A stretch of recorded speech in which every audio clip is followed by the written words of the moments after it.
नमस्कार दोस्तों, आज की कहानी पारिवारिक है।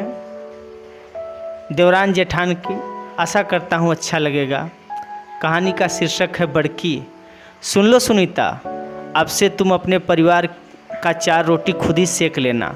सब्जी और दाल मैं बना दिया करूँगी और सास ससुर का खाना का जिम्मा भी मेरा ही है, क्योंकि मैं इनकी बड़ी बहू हूँ। जेठानी ललिता तमक कर बोलते हुए अपने कमरे में चली गई। मायूस सुनीता हतप्रभ है कि आज भाभी को क्या हो गया है। रसोई घर में हाथ बटाने के अतिरिक्त कपड़ा लत्ता भी सरियाती थी। ऑफिस से आने के पश्चात सब्जी लेती आती, ताकि जेठ जी ससुर जी का भार हल्का हो सके। हो सकता है भाभी का मूड ऑफ हो, शायद भैया से कहा सुनी हो, लेकिन यह सिलसिला 10 दिनों तक चलता रहा।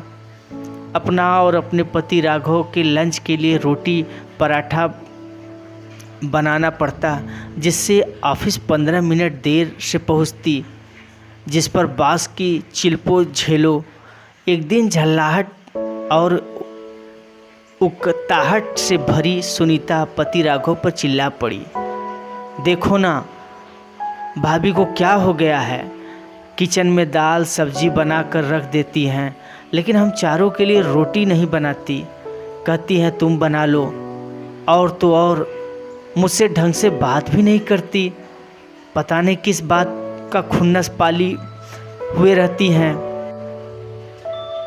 जैसे वो इस घर की बहू हैं वैसे ही मैं भी हूँ। तो क्या वो हम पर रोब झाड़ेंगी? हद है, क्या मैं उनके जैसा घर खाली बैठी हूँ? 4 पैसे कमाने जाती हूँ, रोज़ सब्जी भाजी ले आती हूँ। अब बताओ क्या रंज है उनको। देखो सुनीता, इस बारे में तुम सीधे सीधे बड़ी भाभी से बात कर लो। राघव पल्ला झाड़ता हुआ कमरे से निकल गया। हे भगवान, ये भी मेरी नहीं सुनते। लगता है सास से बात करनी पड़ेगी। माँ कैसी हैं आप? सुनीता को अपने कमरे में देख सास की आंखें आश्चर्य मिश्रित हो उठी कि आज सूरज पूरब से न निकल पश्चिम से तो नहीं निकला। क्या हुआ बहू? माँ, बड़की भाभी को क्या हुआ है? वो कटी कटी सी रहती हैं हमसे। वो तो तुम खुद समझदार हो, लेकिन तुमको लगता है कि ललिता तुम्हारी उपेक्षा कर रही है या अवहेलना। तो छोटी बहू, इतना समझ लो कि तुमसे कहीं न कहीं चूक हो रही है। भले तुम कमाऊ हो, लेकिन वो भी घर पर परिवार को बखूबी 15 साल से संभाल रही है। और तो और तुम्हारे बच्चों को भी लंच बना कर देती है, दोपहर को भी उनका खाना खिलाती है। शाम को जब तुम आती हो तो सब्जी भले ही लेती आती हो, लेकिन उसे धो काट करके देना भी तो बनता है। अपने लिए चाय बनाकर अपने कमरे में आराम करने जो जाती हो, उसके बाद सीधे 9 बजे खाने के समय निकलती हो। बना बनाया खाना परोस कर देना मदद नहीं कहलाता, बल्कि असल मेहनत है। सब्जी काटना और आटा गूँथना। थोड़ा बहुत आराम के बाद रोटी बेलने में तो बड़की को मदद दे सकती हो ना, लेकिन नहीं। सास के कहे गए एक एक बात से सुनीता सहमत हो गई।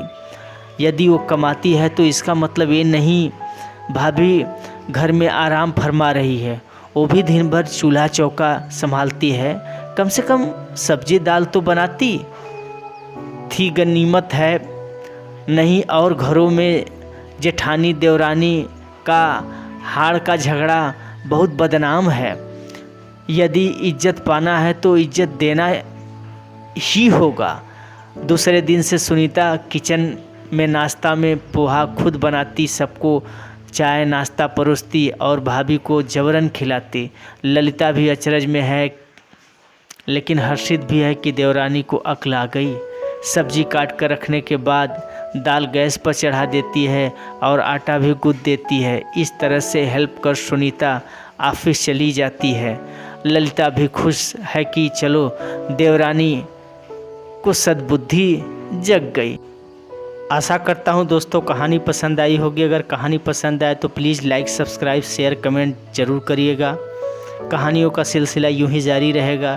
तब तक के लिए मैं आरजे साहिल आप सभी को दिल की गहराइयों से स्वागत करता हूं। फिर मिलेंगे अगले नई कहानी नए वीडियो के साथ। तब तक दोस्तों अपना ख्याल रखिएगा। दिल की गहराइयों से सभी को अलविदा।